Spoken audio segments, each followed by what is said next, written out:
Our bodies undergo many changes throughout life, some of which lead to cancer. There is no clear answer as to why some people are more prone to it, but we do know that the mind plays a crucial role in how the disease develops and how health is maintained. But how does this happen? The mind needs to communicate with the body, and it does so through messengers that move in the body fluids, such as blood.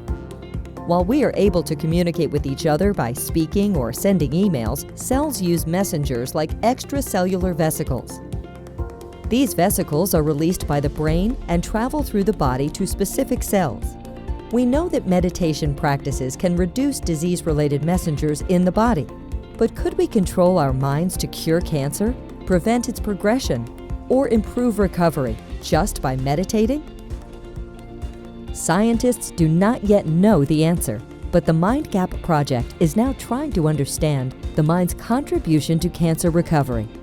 To this end, MindGAP is looking for brain extracellular vesicles and the messengers they carry in former cancer patients undergoing meditation procedures.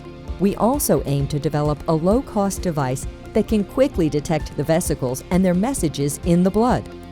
Dedicated scientists from Portugal, Sweden, and Finland are working together on these amazing tasks with funding from the European Commission. If you are thinking about how you can use your mind to influence your body, be sure to follow future news about MindGAP on our website or social media. Stay informed. Stay healthy.